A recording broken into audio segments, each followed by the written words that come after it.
Bismillahirrahmanirrahim. Ayo bawa harta ke surga. Dukung pembangunan sekolah Islam Mufid dengan donasi ke rekening atas nama Yayasan Muflih untuk Islam dan Dakwah. Bismillahirrahmanirrahim. Assalamualaikum warahmatullahi wabarakatuh. Alhamdulillahi rabbil alamin. Hamdan katsiran thayyiban mubarakan fihi kama yuhibbu rabbuna wa yarda. Asyhadu an la ilaha illallah wahdahu la syarikalah wa asyhadu anna Muhammadan abduhu wa rasuluhu la nabiyya ba'dah. Hadirin jamaah yang dirahmati Allah, kita bersyukur kepada Allah pada hari ini kita bisa lanjutkan kembali kajian mulia dengan manhaj salaf. Dan kita akan masuk ke dalam kelanjutan bab taklid.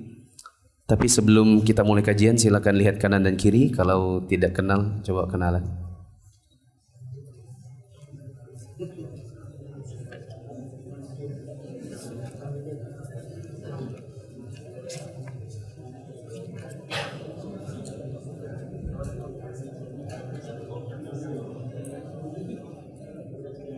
Mari jamaah kita lanjutkan kembali di halaman 301 untuk buku yang lama. Dan halaman berapa buku baru? 306.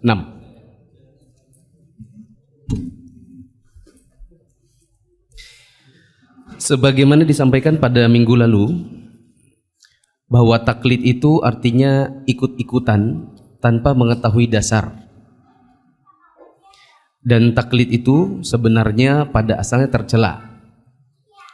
Karena para imam mazhab menghendaki untuk kita lebih mengedepankan dalil-dalil dari Al-Quran dan Sunnah yang sahihah ketimbang pendapat mereka.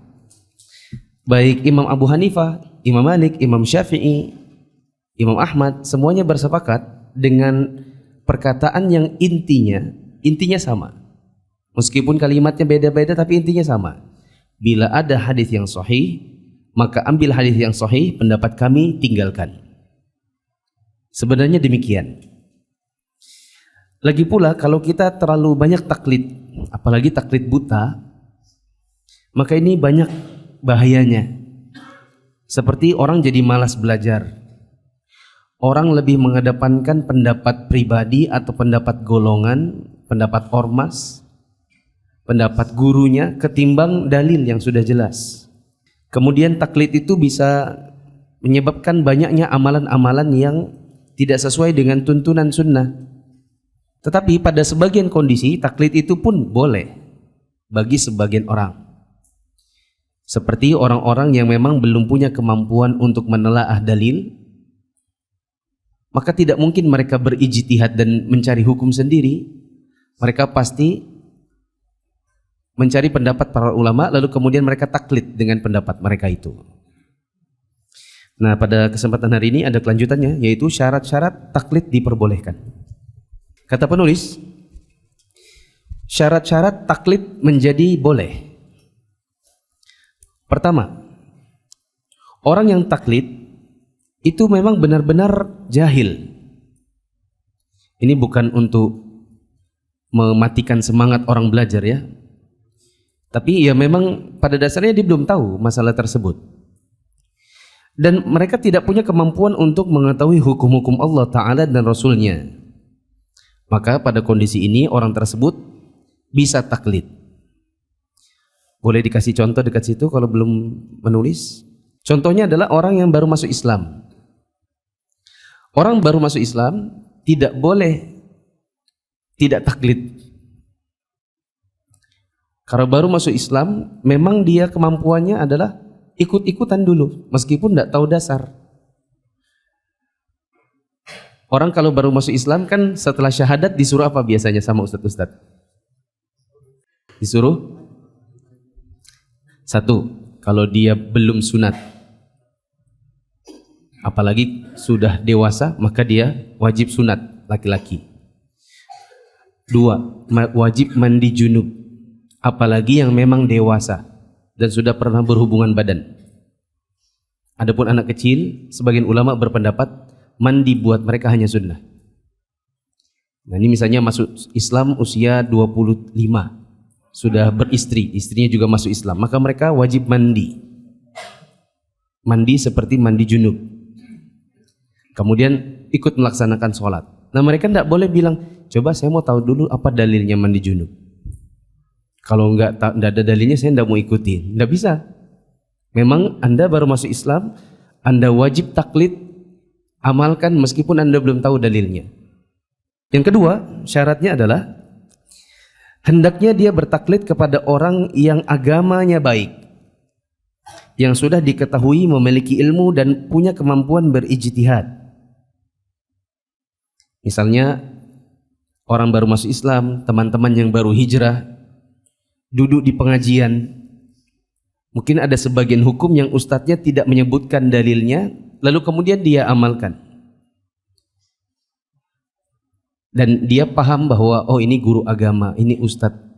Tanya-tanya ini ustadznya dulu belajarnya di mana? Oh ini ustadznya dulu misalnya lulusan Universitas Islam Madinah. Apalagi diketahui ilmunya bagus, direkomendasikan oleh banyak ustadz-ustadz yang lain yang sezamannya atau guru-gurunya yang sudah lampau.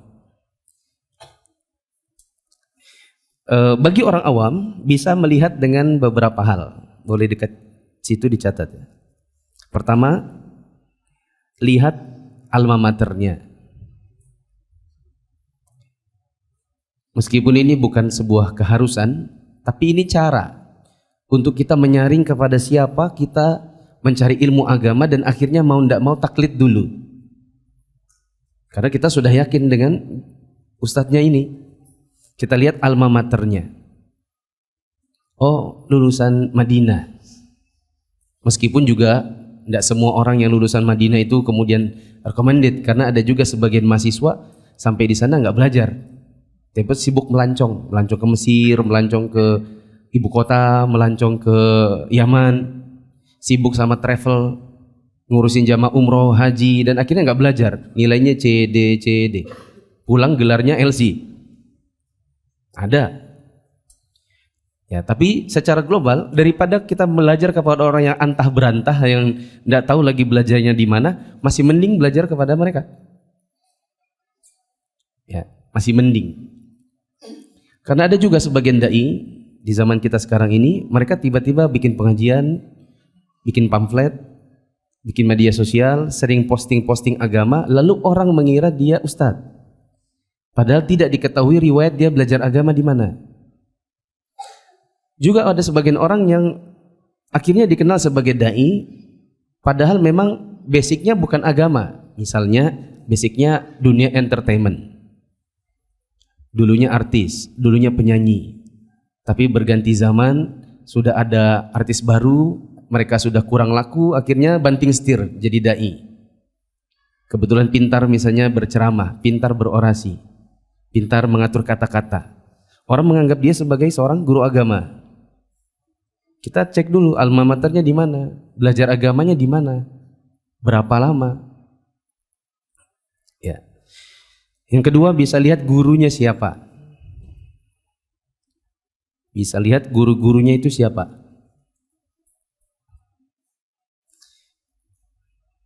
Cuma mungkin kita kalau bertanya kepada ustadz yang bersangkutan, kita bingung. Ya, kok karena rasanya kurang enak kalau nanya, ustadz guru antum dulu siapa? Sementara kita nggak kenal ustadznya, apalagi gurunya kan gitu. Tapi kita bisa bertanya kepada orang yang mungkin kita sudah yakin ilmunya. Nanti ustadz ini yang mungkin bertanya kepada dia. Karena ada sebagian ustadz-ustadz juga, ya mungkin meskipun ini juga butuh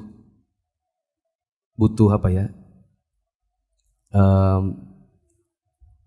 Butuh rasa nggak sungkan gitu untuk bertanya. Maaf akhi, saya mau bertanya, kan antum sekarang bikin kajian ya? Oh ya ustadz, saya mau tanya dulu guru-guru antum siapa? Saya boleh tahu? Karena katanya antum bikin pengajian, lalu kemudian bikin pamflet, kemudian antum menamakan diri antum, di belakangnya ada kata Al-Hafiz, ada gelar LCBA. Saya mau tahu, mau tanya. Dan kita dapati di zaman sekarang, kalau mau berbagi pengalaman pribadi saya, nanya kepada sebagian dai-dai muda, banyak yang akhirnya terbongkar. Ya, ada sebagian dai muda yang saya tanya, gelar antum ini bisa jadi pengalaman buat teman-teman juga bisa memahami ya. Gelar antum apa, akhi? LC, Ustaz. LC mana? Soalnya kalau Saudi itu sejak 2014-an kalau nggak salah sudah nggak ada LC, adanya BA. Jadi Ustadz Fulan BA, Bachelor of Art. LC itu sudah nggak ada sekarang. Jadi kalau antum sekarang usia antum berapa? 22, Ustadz. 22 lalu kemudian pulang dengan gelar LC, antum kuliahnya kapan? Oh Ustadz, saya LC-nya dari negara Fulani. Oh, dia buka. Antum pernah kuliah di sana? Oh, online, Ustaz. Online. Waktu kapan online-nya? Waktu pandemi. Oh iya, Ustaz, waktu pandemi. Berapa tahun kuliahnya? LC itu kan S1. Itu mungkin 4 tahun, 8 semester. Antum kuliah itu berapa tahun? Oh, saya masuknya 2018. Itu 18, 19, 2020. 2021. 3 tahun antum LC. Oh Ustaz, baru berkelit sana sini akhirnya terbongkar bahwa bukan LC. Tapi di pamflet kajian tulisannya LC.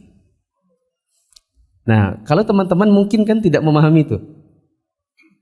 Ya, teman-teman yang jadi DKM karena masjidnya itu kurang pengajian akhirnya ngundang Ustadz. Ustadznya semua sibuk. Ustadz Taufiknya sibuk, Ustadz Nadifnya sibuk, Ustadz Azminya sibuk, Ustadz Muflinya sibuk, semuanya sibuk, akhirnya ngundang yang ada. Ya. Jadilah itu kiai masjidnya. Ngajar. Kemudian saya ngisi. Kemudian saya kenalan. Oh, ini yang ngajar di sini. Oh iya. Oh iya, mampir ke rumah main-main. Datang ke rumah wawancara. Bingung habis itu. Setelah itu saya bilang, mumpung antum masih muda, starting antum itu harus jujur. Karena antum mungkin bisa menutupi sesuatu dari orang awam, tapi tidak kepada ustadz-ustadz. Masih muda, antum startingnya harus bagus. Ibarat antum mau bangun rumah, kalau pondasi antum jelek, antum bangun itu cepat rusak. Paling nanti gak lama hancur, retak. Dan itu seorang dai bangun awal kali dakwahnya itu harus dengan kejujuran. Kalau antum SPD, jangan LC. Kalau antum cuma SPDI, jangan bilang antum BA. SPDI berarti antum S1-nya agama tapi di Indonesia. Kalau BA berarti antum dari luar negeri. Antum harus jujur, yang mana yang antum cantumkan. Oh kayaknya Ustadz. Oke, saya mau tanya lagi. Ijazah antum mana ijazahnya? Oh Ustadz ditahan sama Disdik. Kenapa ditahan? Apa haknya Disdik menahan? Itu kan akhirnya dicari dan akhirnya terbongkar. Gitu ya teman-teman.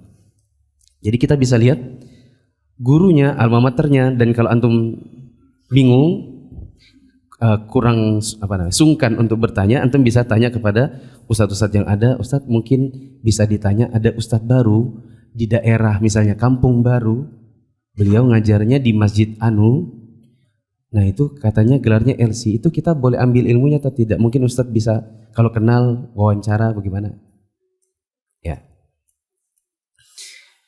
bisa juga kalau tadi ada alma mater terus lihat gurunya, bisa juga lihat rekomendasi. Mungkin ada sebagian ustadz dia bukan S1, dia misalnya mulazamah atau dia hanya lulusan pondok, tapi ustadz-ustadz percaya bahwa ilmunya bagus.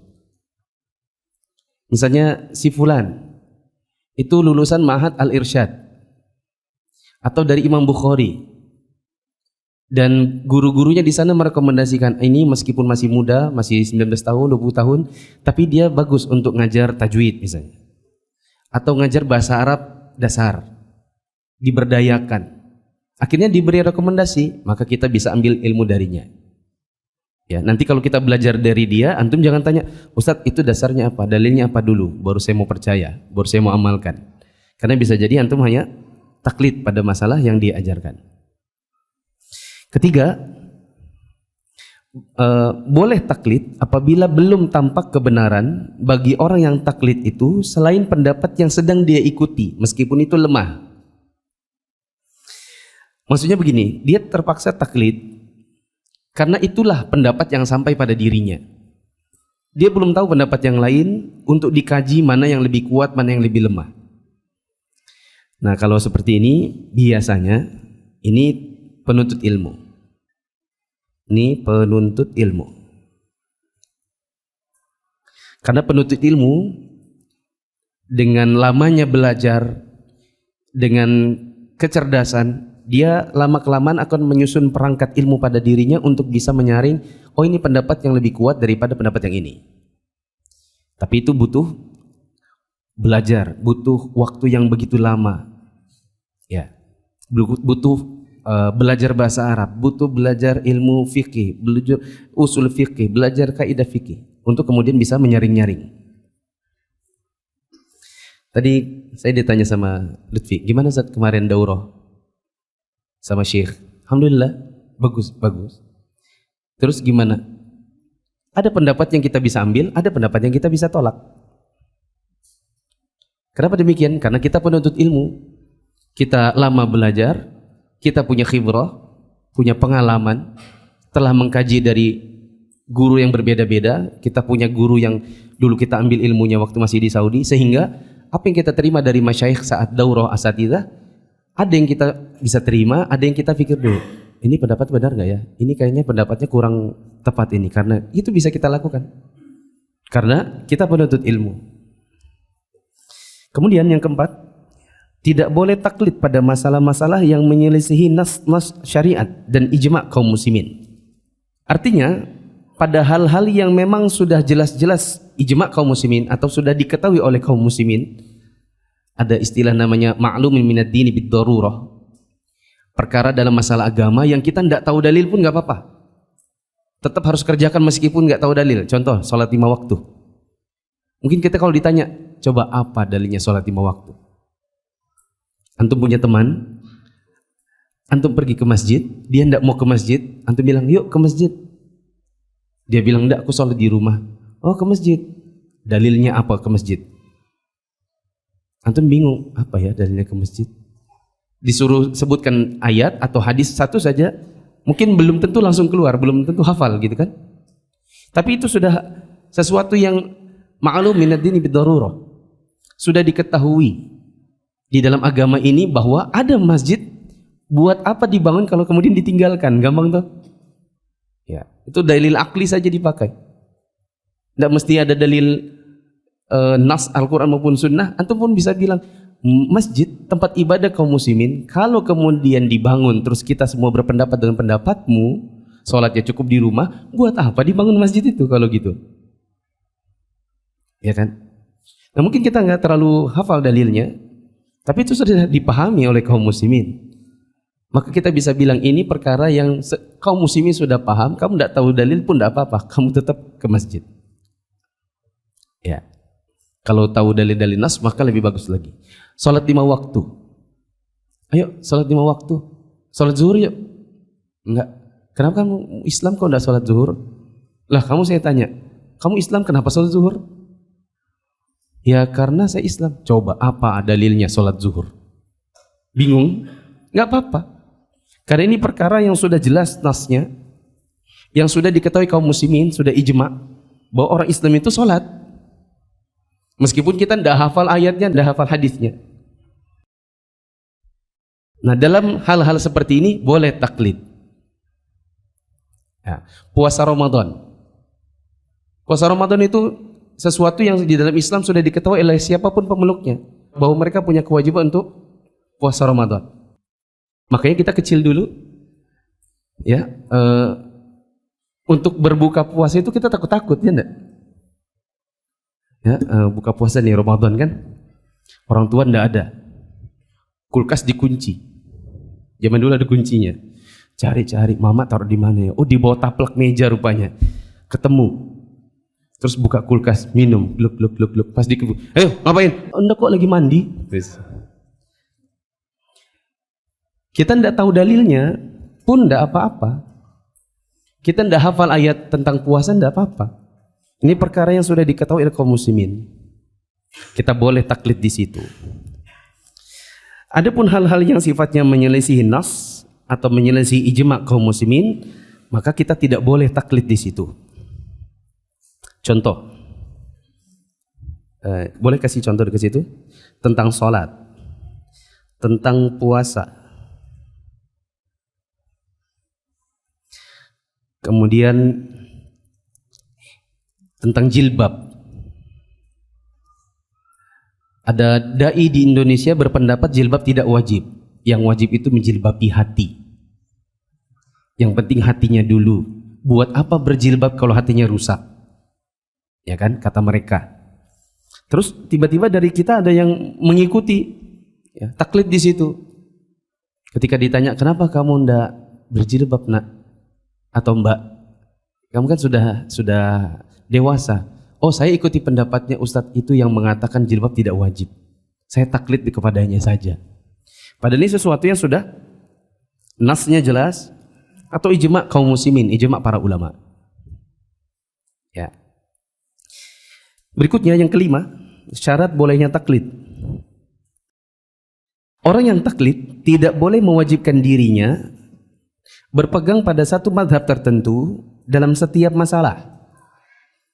Namun hendaklah ia mencari kebenaran dan berusaha mengikuti setiap pendapat yang lebih mendekati kebenaran. Tetapi ini bukan bermakna pindah-pindah dari satu mazhab ke mazhab yang lain dengan tujuan untuk mengikuti apa yang ringan dan mencari yang lebih mudah. Ya, perhatikan teman-teman. Kita boleh untuk taklid, misalnya taklid terhadap mazhab Syafi'i. Karena baru belajar.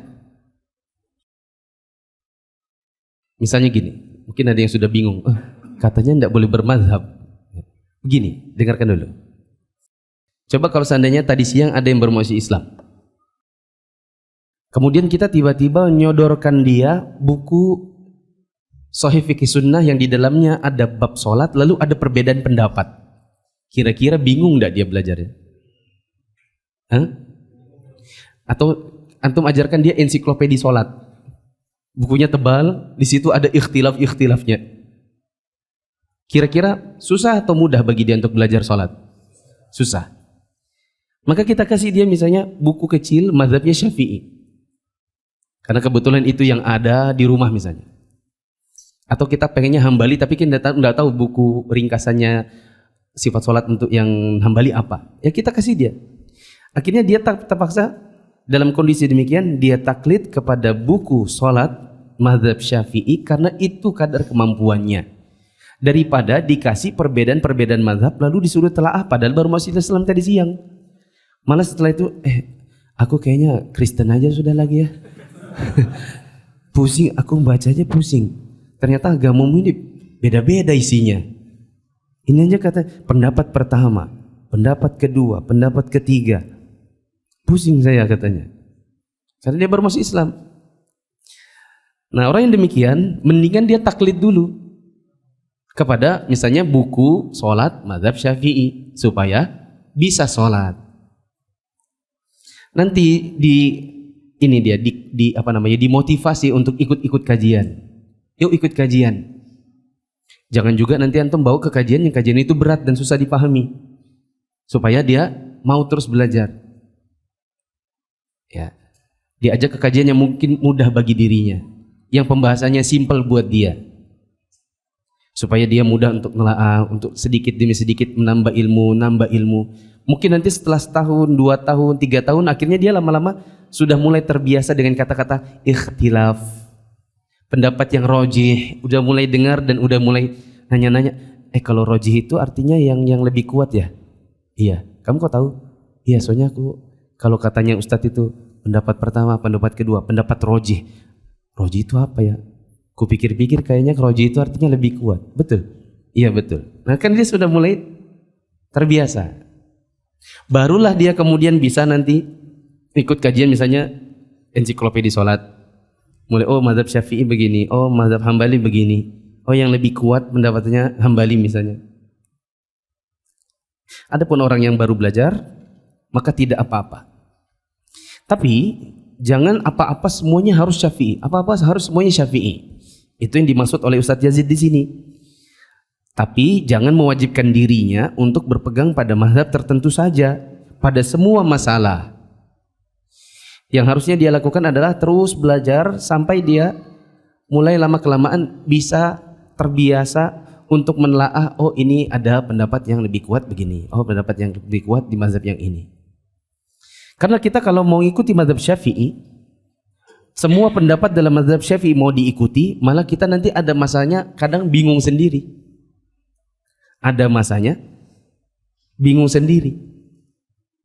Contoh, dalam mazhab Syafi'i cadar itu wajib.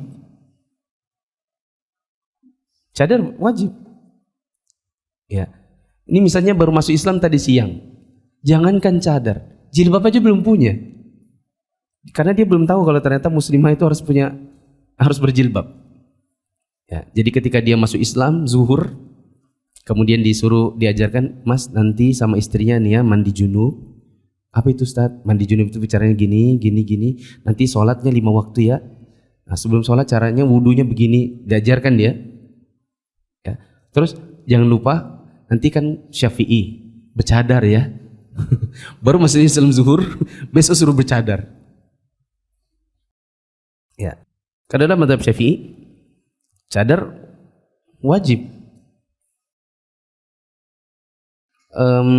Zakat fitri atau zakat fitrah dalam mazhab Syafi'i tidak boleh pakai uang. Ya. Sementara katanya, oh kita maunya Syafi'i. Ya kan? Begitu bayar zakat fitri, bayarnya pakai apa? Pakai uang. Atau kalaupun nggak pakai uang, ada pakai beras itu. Beras simbolisasi. Jadi di dalam masjid ditaruh sekantong beras, mungkin 2,5 kilo, mungkin yang 5 kilo. Nanti kalau ada orang datang bawa uang, transaksi dulu dalam masjid. Bapak pakai apa bayarnya? Pakai uang. Oh ini Pak, dibeli dulu. Punyanya masjid. Ditransaksikan. Uang diterima panitia, beras diserahkan. Sudah selesai, baru kemudian berasnya diambil. Nanti next datang orang bawa uang lagi, beras itu lagi yang dijual. Jadi beras simbolisasi. Ya. Karena pengennya seperti Syafi'i, tapi malas untuk menyediakan berasnya. Atau nanti kalau untuk gotong-gotong ke rumah-rumah para penerima zakat, akhirnya keberatan. Wallahu a'lam bishawab. Tadi ada perkataan Ustadz Yazid di sini, tapi bukan bermakna pindah-pindah dari satu mazhab ke mazhab yang lain. Ya. Ketika nanti belajar, oh mazhab ini lebih kuat. Dalam hal ini Syafi'i lebih kuat. Dalam hal ini Maliki lebih kuat. Itu pindah-pindah seperti itu bukan dalam rangka mencari yang ringan, melainkan mencari mana yang lebih mendekati kepada dalil. Wallahu a'lam bishawab. Lanjut. Apakah orang awam itu wajib bermadhab? Kata Imam Ibnu Qayyim rahimahullah, tidak diwajibkan untuk orang awam bermadhab. Inilah pendapat yang benar dan pendapat yang pasti. Sebab tidak ada kewajiban kecuali diwajibkan oleh Allah Ta'ala dan Rasulnya. Dan Allah Ta'ala dan Rasulnya tidak pernah mewajibkan orang untuk bermadhab dengan satu madhab dari para imam, sampai-sampai dia terus mengikuti mazhab tersebut, taklid buta pada mazhab tersebut dan tidak mau kepada yang selainnya. Prinsip yang benar adalah tidak boleh berpegang teguh, kuat atau buta kepada mazhab tertentu kecuali satu, dia tidak sanggup belajar agama kecuali dengan mazhab dulu. Contohnya siapa tadi? Orang yang baru masuk Islam. Orang ini belum bisa belajar lanjut, dia biasanya ngikut dulu. Yang kedua, dikecualikan jika yang dihasilkan dari mengikuti mazhab tertentu ini adalah terjegahnya kerusakan yang lebih besar, dan tidak akan terwujud pencegahannya itu kecuali dengan terpaksa mengikuti mazhab dulu. Ya. Contohnya, ada orang tidak bisa sholat kecuali dengan mengikuti mazhab. Daripada dia bingung, ya, Dia mau cari ustadz semua sibuk. Mau cari teman-teman, teman-temannya juga sibuk. Akhirnya ada teman yang berbaik hati, kamu belajarnya pakai buku ini aja dulu. Ikuti tata aturannya. Kamu ikuti di YouTube ini tata cara sholat dari awal sampai akhir. Ya. Daripada dia tidak sholat sama sekali, karena merasa bahwa sholat itu ternyata belajarnya berat. Daripada demikian, maka kasih dia buku mazhab yang membuat dia simple dalam belajar. Bab berikutnya, pengaruh buruk dari fanatik mazhab.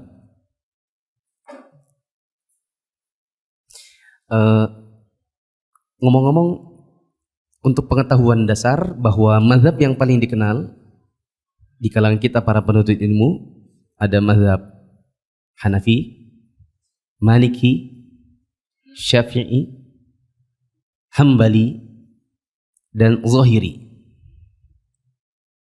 Cuman yang paling banyak kalau kita di sini, kalau ikhwan-ikhwan yang ya rata-rata ngaji sunnah, ngaji salaf, rata-rata itu lebih condong ke Hambali sama Syafi'i. Ya, sedikit yang Hanafi. Ada sebagian hal yang kita condong ke Maliki. Ada sebagian negeri atau sebagian negara di sana lebih berkembang pendapat mazhab Imam Syafi'i. Ada sebagian negara yang lebih condongnya ke Hambali. Ada yang lebih tersebar di kalangan masyarakatnya Syafi'i, seperti kita di sini.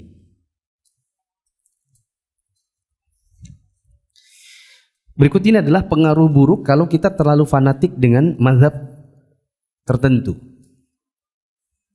Kata penulis, yang pertama, fanatik mazhab bisa membatalkan ajakan untuk berhukum kepada Allah Ta'ala. Lantaran mengikuti mazhab tertentu, kemudian maunya fanatik di situ, tidak mau mengikuti mana yang lebih kuat dalilnya. Ya, akhirnya dia tidak mengikuti ajaran agama yang sudah jelas.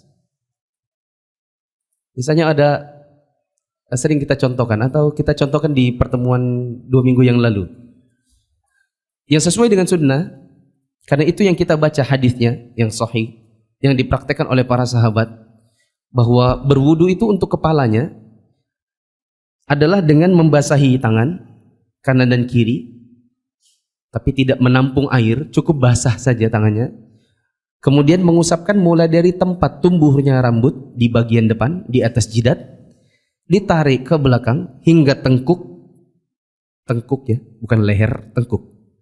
Ditarik ke depan kembali, kemudian jari telunjuk masuk ke dalam lubang telinga dan jempol menggosok daun telinga bagian belakang. Dan itu pun hanya dikerjakan 1 kali. Baik yang dipraktekkan oleh Abdullah bin Zaid maupun dipraktekkan oleh Utsman bin Affan. Sebenarnya cara mengusap kepala demikian. Dalam mazhab Syafi'i itu cukup bagian depan. Makanya kita dulu belajar yang diusap itu cuma jambulnya. Itu pun diusapnya 3 kali. Ya enggak? Dan sampai sekarang kaum muslimin di Indonesia masih demikian. Ambil air tuh set gitu kan? Diusap ke bagian depannya saja. Kalau kita mau fanatik terhadap mazhab Syafi'i, maka kita akan meninggalkan sunnah Nabi. Karena yang sesuai dengan sunnah Nabi adalah mengusap seluruh bagian kepala sampai tengkuk, lalu kemudian ditarik lagi ke depan. Kecuali bagi wanita yang rambutnya panjang, tidak mesti juga dia setelah ke belakang terus rambutnya ditaruh ke depan, dihambur ke depan, baru diusap lagi ke belakang.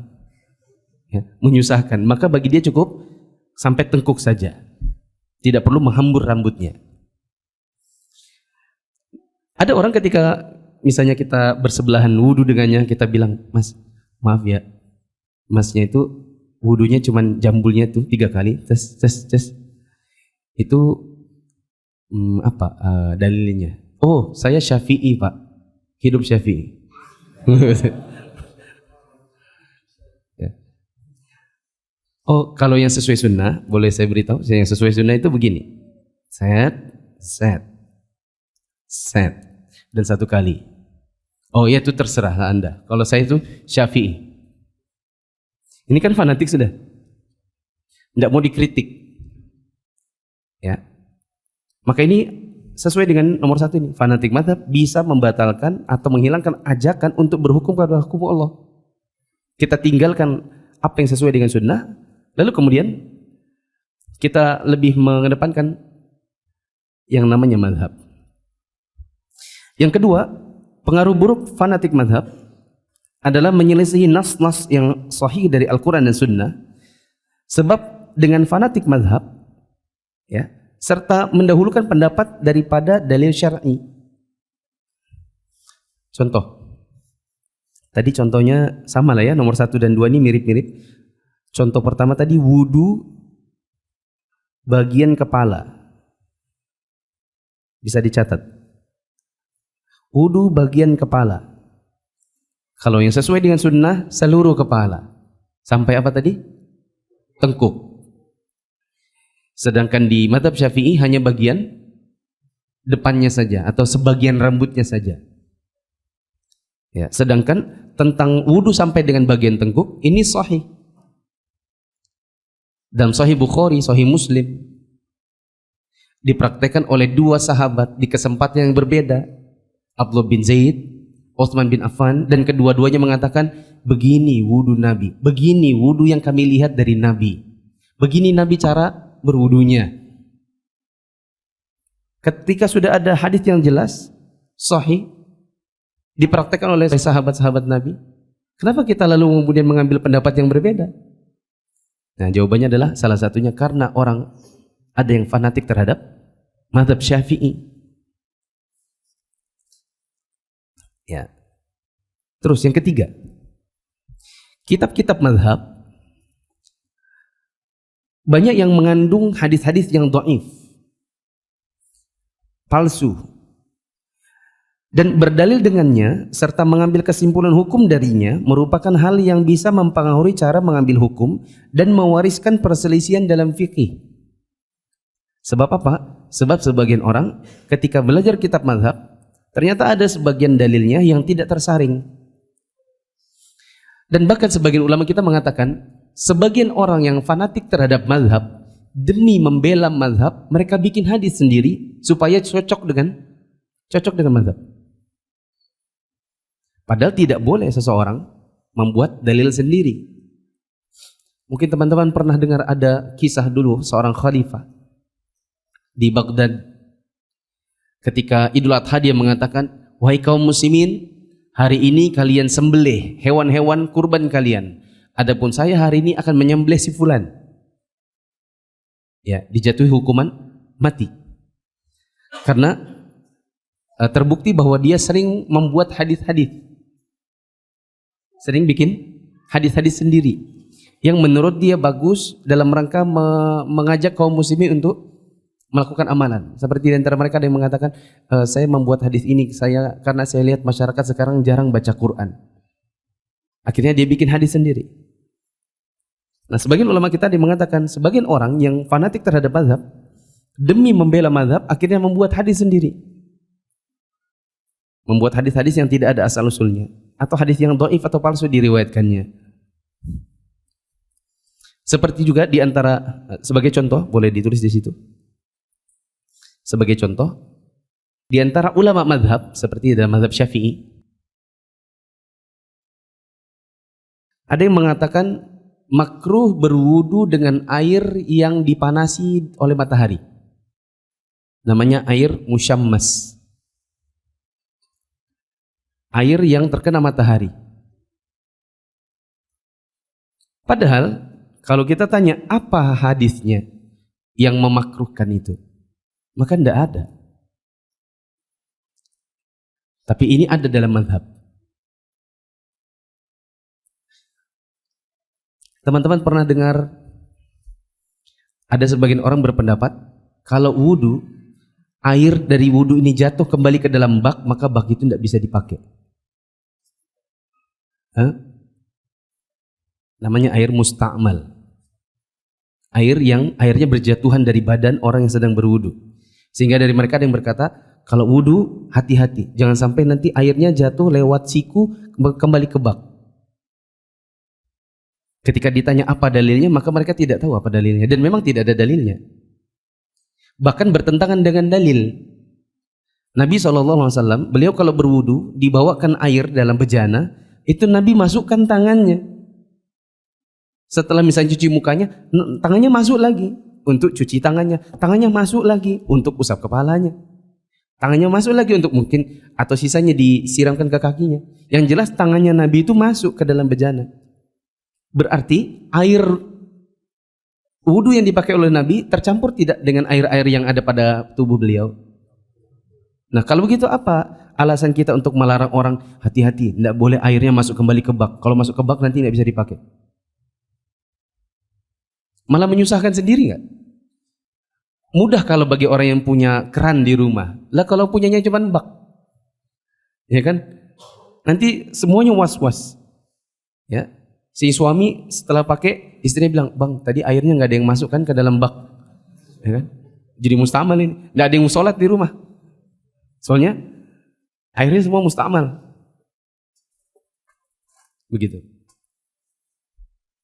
Karena tidak ada dalil-dalil yang secara sahih yang melarang orang untuk airnya tidak boleh tercampur kembali ke dalam bejana yang dia pakai untuk wudu. Air yang dipanasi dengan matahari. Ya, air yang terkena matahari itu tidak boleh dipakai wudu menurut sebagian mazhab. Tapi ini tidak ada dalilnya. Keempat, kalau kita fanatik terhadap mazhab, maka akan lebih mengambil pendapat ulama-ulama mutaakhirin daripada ulama-ulama mutaqaddimin. Boleh dikasih contoh di situ? Akhirnya lebih memilih pendapat Syafi'i secara mutlak ketimbang pendapat sahabat Nabi. Syafi'i secara mutlak ketimbang pendapat sahabat Nabi. Meskipun, ya boleh dikasih meskipun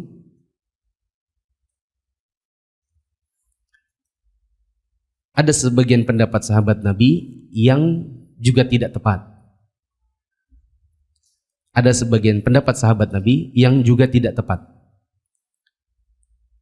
Dan ditentang oleh sebagian sahabat Nabi yang lain. Atau bahkan yang menentangnya Nabi sendiri. Ya. Secara umum, pendapat sahabat Nabi itu lebih bisa dipegang. Bahkan Nabi SAW mengatakan, "Majtama'at ummati 'ala dhalalah."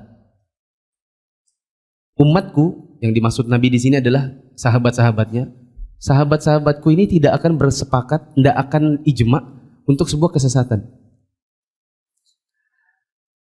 Ya. Maka kalau seandainya sudah berlaku pendapatnya para sahabat Nabi, kemudian bisa jadi ada sebagian masalah yang di situ ada pendapat Syafi'i bertentangan dengan pada sahabat Nabi. Sebagian orang karena dia fanatik terhadap Syafi'i, yang dia ambil hanya Syafi'i. Sahabat Nabi yang sudah jelas-jelas lebih kuat, pendapatnya malah ditinggalkan. Tadi saya beri catatan, meskipun ada sebagian sahabat Nabi yang pendapatnya tidak bisa diambil. Ada yang bisa kasih contoh? Ya.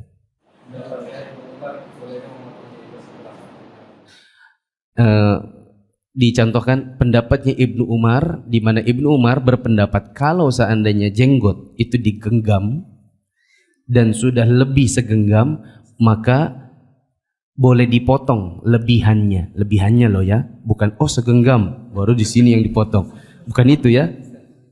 Nah, ini salah paham lagi. Takutnya dipahami segenggam berarti sudah boleh dicukur semua, bukan. Lebih segenggam, lebihannya itu yang digunting. Ya. Sebagian ulama ada yang memberi catatan, Ibnu Umar tidak melakukan itu kecuali waktu tahallul. Seperti Syekh Utsaimin mengatakan, Ibnu Umar melakukan hal itu memang ketika apa? Tahallul. Bukan untuk jadi rutinitas. Setiap ini lebih potong. Ya. Ada lagi?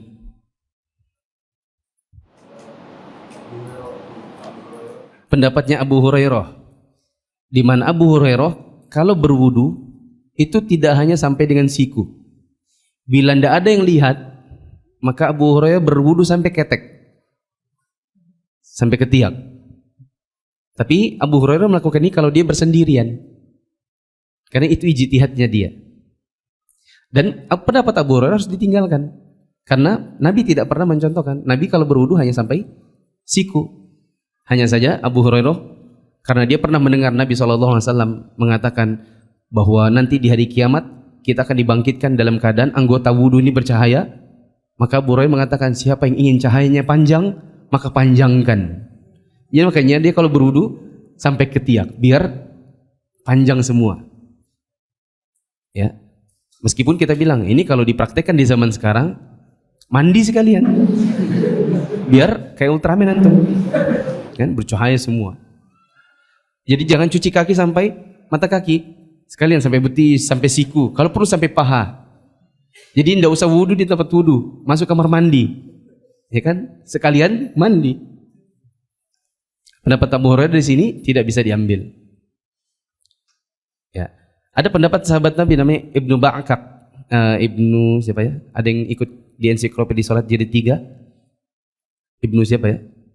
Ibnu Fulan Al-Ba'kak. Dia berpendapat kepada Subai'ah, yang Subai'ah ini sahabat Nabi yang ditinggal wafat oleh suaminya dalam keadaan hamil. Kalau ditinggal wafat oleh suami, berapa lama masa iddahnya? 4 bulan? 10 hari. Nah tapi dia ini hamil. Maka begitu selesai dia melahirkan, dia langsung berdandan dan siap menikah. Maka siapa namanya? Ibnu Fulan Al-Ba'kak ini? Ibnu siapa sih ya? Siapa yang tahu saya kasih ini hadiah. Coba cari nanti di ensiklopedia salat jilid 3. Ibnu Fulan Al-Ba'kak. Dia marahi Subai'ah. Subai'ah, kamu baru meninggal suamimu, kenapa kau sudah berdandan? Subai'ah bingung. Oh nggak boleh ya. Akhirnya dia tutup kembali. Tapi setelah itu sore hari dia datangi Nabi. Ya Rasulullah, saya ditinggal wafat oleh suami saya. Terus saya ini boleh enggak menikah lagi? Saya sudah melahirkan, sudah merojol. Maka Nabi membolehkan. Kalau kamu mau, memang itu yang kamu inginkan, silakan kamu nikah. Itu menunjukkan bahwa meskipun seorang istri ditinggal wafat suami, iddahnya tidak 4 bulan 10 hari. Bila dia hamil. Maka bila hamilnya baru 2 bulan, maka dia baru menikah lagi. Nanti tunggu sudah melahirkan. Berarti masih ada 7 bulanan. Dan bila meninggal suaminya 5 hari yang lalu, kemudian dia melahirkan, maka dia sudah bisa menikah. Meskipun nanti pasti akan jadi gunjingan orang. Baru meninggal suaminya 5 hari kok sudah menikah. Karena orang tidak mengetahui pendapatnya Nabi SAW demikian kepada Subai'ah. Ya. Allahu Akbar, Allahu Akbar, Allahu Akbar, Allahu Akbar. Asyhadu an la ilaha illallah.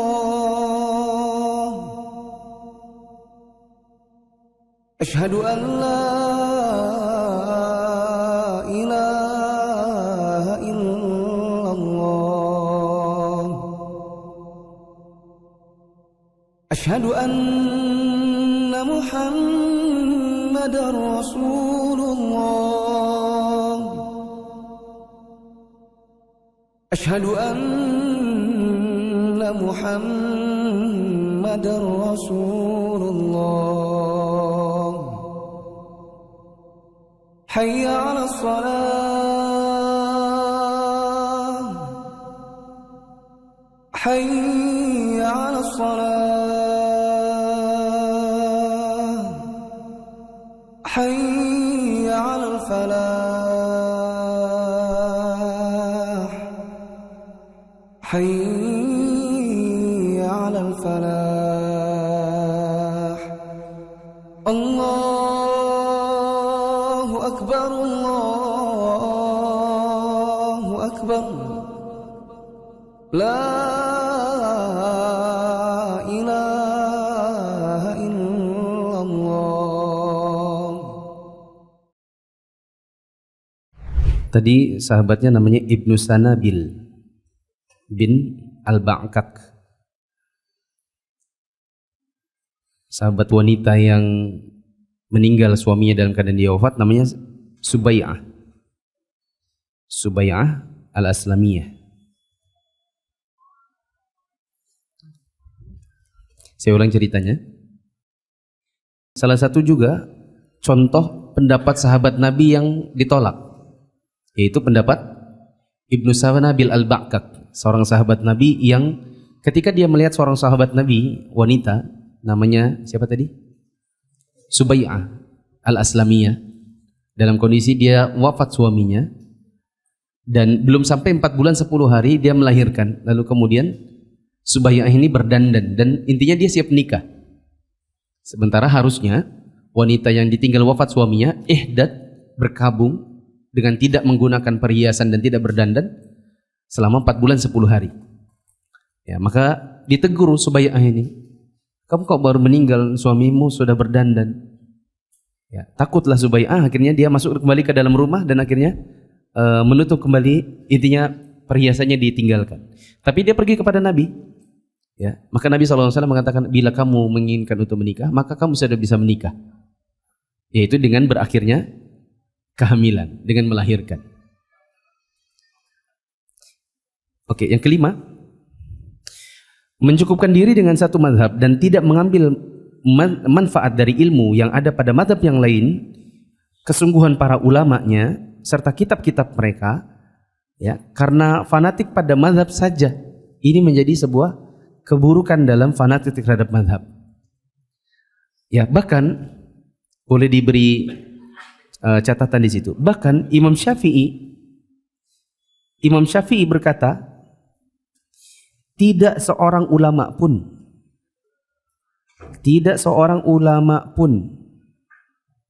yang menguasai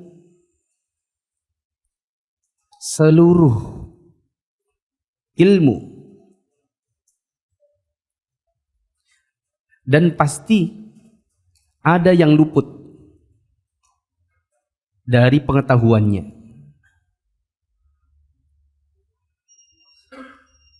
Sehingga kalau kita mengatakan saya Syafi'i, apapun saya pokoknya yang penting Syafi'i. Lah, kalau kamu semuanya Syafi'i, maka ketahuilah bahwa Imam Syafi'i berkata, tidak seorang ulama pun yang menguasai seluruh ilmu dan pasti ada yang luput darinya, termasuk Imam Syafi'i. Maka kalau kamu semuanya mau ambil Syafi'i, maka pasti ada ilmu yang luput darimu. Dan itu harusnya bisa ditambal dengan kamu mengikuti pendapat imam, misalnya Imam Ahmad bin Hanbal. Yang keenam,